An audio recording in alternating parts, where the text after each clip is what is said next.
ये वीडियो सिर्फ उन लोगों के लिए है जो अपनी मनचाही ज़िंदगी पाने के लिए अपने दिमाग पर रोज़ाना काम करने से डरते नहीं हैं। अगर आपको एक दो दिन में रिजल्ट चाहिए तो ये वीडियो आपके लिए नहीं है। वीडियो में बताई गई टेक्निक सिर्फ तब काम करती है जब उसे रेगुलरली प्रैक्टिस किया जाए।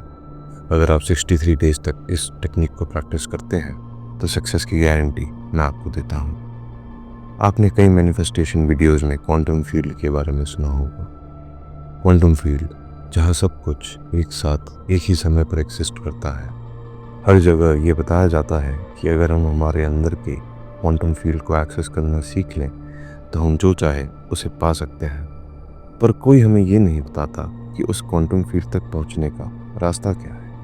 आखिर हम उस स्टेट में जाए कैसे। तो आज हम ठीक उसी चीज़ के बारे में बात करेंगे। क्वांटम फील्ड वो जगह है जहाँ पर सब कुछ एक साथ एक ही समय पर मौजूद है। आप जिस भी किसी चीज़ को चाहते हैं वो सब कुछ वहाँ पर एग्जिस्ट करता है। अब इसका मतलब ये नहीं कि वो चीज़ें आपको वहाँ फिजिकली मिल जाएंगी। तो आखिर ये है क्या? यथा पिंडे तथा ब्रह्मांडे, ये श्लोक आपने कई बार सुना होगा। इसका मतलब है जो अंदर है वही बाहर है। आसान भाषा में अगर हमें इसे समझना हो तो क्वांटम फील्ड ही हमारे अंदर का वो यूनिवर्स है जहाँ वो सब कुछ है जो हम चाहते तो हैं मगर अभी हमारे पास है नहीं।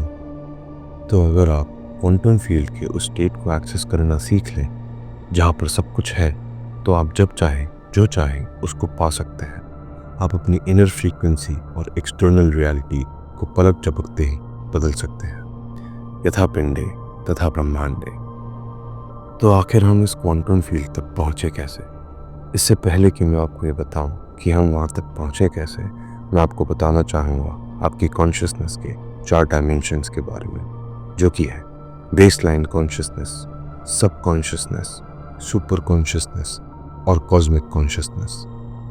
तो जैसे ही हम हमारी कॉन्शियसनेस का दूसरा डायमेंशन क्रॉस करते हैं हम अपने दिमाग के क्वांटम फील्ड में एंटर कर जाते हैं। तो चलिए जानते हैं कि कैसे हम अपनी कॉन्शियसनेस के डायमेंशंस को पार करके ज़िंदगी में वो सब हासिल कर सकते हैं जो हम हासिल करना चाहते हैं। इस टेक्निक की शुरुआत भी उसी तरह होती है जिस तरह हर चीज़ की शुरुआत होती है, मेडिटेशन से।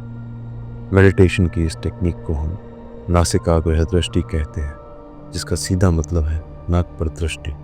यह वही टेक्निक है जो विज्ञान भैरव तंत्र में भी दी गई है और कई ऋषि मुनि इसे आज भी प्रैक्टिस करते हैं। और यदि आप भी इसे सही तरीके से प्रैक्टिस करते हैं तो आप जब चाहें अपने अंदर के क्वांटम फील्ड को एक्सेस कर सकते हैं। तो आइए जानते हैं कि इसे करना कैसे है। सबसे पहले आपको सिद्धासन में बैठना है। ध्यान रहे कि आपकी रीढ़ की हड्डी एकदम सीधी हो। सिद्धासन में बैठने के बाद आपको नाड़ी शोधन करना होगा। नाड़ी शोधन का सबसे आसान तरीका है प्राणायाम। यदि आप 8 से 10 मिनट तक प्राणायाम करेंगे तो आपकी ईड़ा और पिंगला नाड़ी बैलेंस हो जाएगी और आपकी सुषुम्ना नाड़ी एक्टिवेट हो जाएगी। ये चेक करने के लिए कि आपकी सुषुम्ना नाड़ी एक्टिवेट हुई है या नहीं, आप अपनी उंगली को अपने नाक के आगे रखें और एक गहरी सांस बाहर छोड़ो। यदि आपकी दोनों नाक में से हवा समान रूप से बाहर आ रही है तो इसका मतलब है कि आपकी सुषुम्ना नाड़ी चालू हो चुकी है। शुरुआत के 2-3 दिन यदि सुषुम्ना न भी चालू हो तो परेशान मत होइए। धीरे धीरे आप पाएंगे कि सुषुम्ना प्राणायाम शुरू करने के थोड़ी ही देर में एक्टिवेट हो जाएगी। अपनी सुषुम्ना नाड़ी को एक्टिवेट करने के बाद आपको अपना ध्यान अपनी नोज टिप पर लाना है और जितनी देर हो सके उतनी देर आपको अपना ध्यान वहीं टिकाए रखना है। अगर आपका ध्यान हटे तो आप उसे फिर से अपनी नोज टिप पर लेकर आए। अगर आपके मन में कोई विचार आते हैं तो उन्हें आने दें। बस ये ध्यान रखें कि उन विचारों को आपको एनर्जी नहीं देनी है। आपको उन थॉट्स के बारे में सोचना नहीं शुरू करना है। इससे आपके दिमाग को यह मैसेज जाएगा कि आप इस समय पर अपने थॉट्स का डिस्टर्बेंस नहीं चाहते हैं और आप पाएंगे कि आपके विचार धीरे धीरे अपने आप ही खत्म हो जाएंगे। अगर आप अपने विचारों में फंस भी जाते हैं तो ध्यान फिर से अपनी नोज टिप पर लेकर आ जाए और अपना पहला टारगेट याद रखें, 3 मिनट। आपको 3 मिनट तक बिना डिस्ट्रैक्ट हुए लगातार अपना ध्यान अपनी नोज टिप पर लगाए रखना है, जिससे कि आपकी बॉडी और आपका दिमाग दूसरे स्टेप के लिए रेडी हो जाएंगे। अब हर दिन आपको इसमें 1 मिनट की बढ़ोतरी करनी है और आपका दूसरा टारगेट होगा 16 मिनट का। तो हमारा पहला डायमेंशन वो है जिसमें कि हम अभी हैं, जहाँ हमारे थॉट्स आते हैं, जहाँ उन थॉट्स की प्रोसेसिंग होती है, जहाँ लॉजिक और रीजनिंग है। इसे हम कॉन्शियस माइंड भी कहते हैं। यहाँ पर ज़्यादा कुछ बदलने की संभावना नहीं होती है। ये माइंड हमारी एग्जिस्टिंग रीप्रोग्रामिंग्स के बेसिस पर चलता है। जैसी आपकी रीप्रोग्रामिंग्स होगी, वैसे आपका कॉन्शियस माइंड काम करेगा। उस तरह से वो सोचेगा, वैसे ही वो डिसीजंस लेगा। और 99% लोग इस स्टेट से आगे कभी कॉन्शियसली बढ़ ही नहीं पाते हैं। इसके बाद कॉन्शियसनेस का दूसरा डायमेंशन आता है, जिसे हम सब कॉन्शियसनेस कहते हैं। अगर आप 16 मिनट तक अपनी नोज टिप पर ध्यान लगाकर बैठ सकते हैं बिना डिस्ट्रैक्ट हुए, तो आप अपने कॉन्शियस माइंड की फ्रीक्वेंसी को क्रॉस करके सब कॉन्शियस माइंड की फ्रीक्वेंसी में आ जाते हैं। ध्यान रहे कि यहाँ पर काफ़ी पुराने पैटर्न्स, पुरानी यादें, पुराने ट्रॉमास जमा होते हैं और वो आपको यहाँ नज़र भी आएंगे।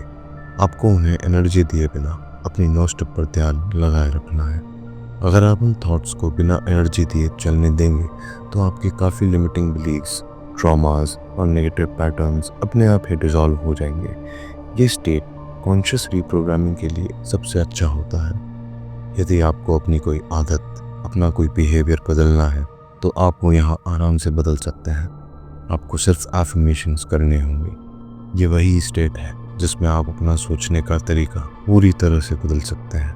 आपको जैसा बनना है, आप अपने अंदर वैसे बिहेवियर्स इंस्टॉल कर सकते हैं। आप सोच रहे होंगे कि सबकॉन्शियस माइंड तक पहुंच गए, तो इससे आगे जाने की क्या ज़रूरत। तो आपको ये याद रखना है कि सबकॉन्शियस माइंड आपकी प्रोग्रामिंग्स का घर है। यहाँ प्रोग्रामिंग्स चेंज की जा सकती है। उसके बाद आपको उस रियलिटी की तरफ उन प्रोग्रामिंग्स को लेकर अपनी ज़िंदगी को जीना शुरू करना होगा, क्योंकि सिर्फ सोचना काफ़ी नहीं है, एक्शंस भी ज़रूरी है। और एक्शंस यहाँ से आएंगे। पैटर्न्स चेंज करने से हमारा कॉन्शियस माइंड नई रीप्रोग्रामिंग्स के हिसाब से एक्ट करना और डिसीजन लेना शुरू कर देगा, जो कि बहुत ज़्यादा नेसेसरी स्टेप है हमारे ड्रीम्स को अचीव करने के लिए। अब आपका अगला टारगेट होगा 32 मिनट का। जब आप 32 मिनट तक बिना डिस्ट्रैक्ट हुए अपना ध्यान लगाए रखेंगे, तो आप माइंड के तीसरे डायमेंशन में पहुंच जाएंगे। ये माइंड का वो लेवल है जहां आप देखने वाले को देखते हैं, जहां आपको पता चलता है कि आखिर आप हैं कौन। ईगो डेथ इस स्टेट का एक नॉर्मल पार्ट है। तो यदि आपको अचानक से लगने लगे कि मैं हूँ कौन, मेरा क्या अस्तित्व है, तो परेशान मत होइएगा। इसका मतलब ये है कि आपके अंदर की डिफ़ॉल्ट रीप्रोग्रामिंग जो आपको बचपन से चला रही है, वो सब अब धीरे धीरे ख़त्म हो रही है। आपका कैनवस फिर से साफ हो रहा है।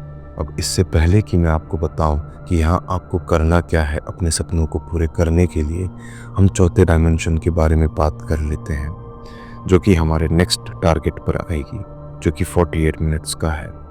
जब आप बिना डिस्ट्रैक्ट हुए 48 मिनट्स तक अपना ध्यान यहाँ पर लगाए रखेंगे, तब आप अपने मन के चौथे डायमेंशन में पहुँच जाएंगे।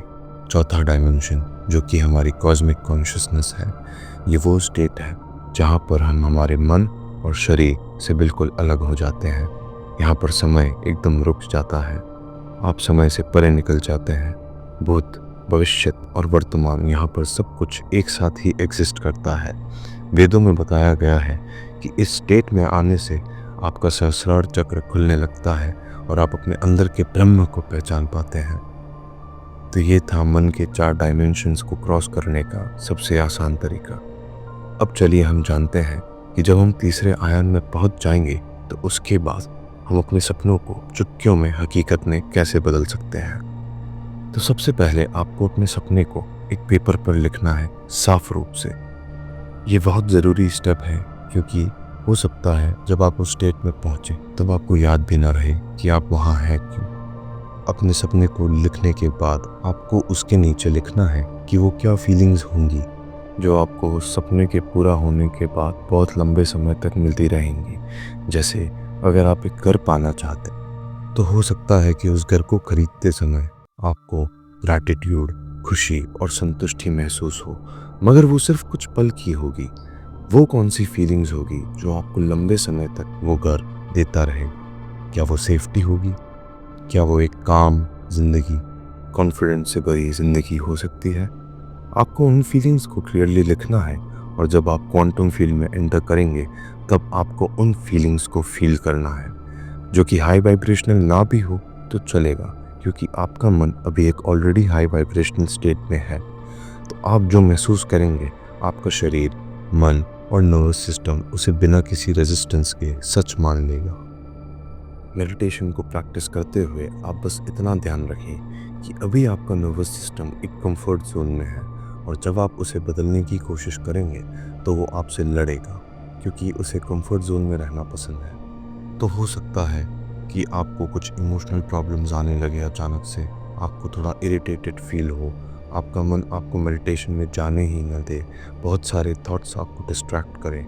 आपको बस ये ध्यान रखना है कि ये शुरुआत के कुछ दिनों में ही होगा, उसके बाद आपका मन सिद्धासन में बैठते ही शांत होने लगेगा। अगले 63 डेज बिना मिस किए अगर आप इस मेडिटेशन को करते हैं तो आप और आपके आसपास के लोग आपको पहचान तक नहीं पाएंगे।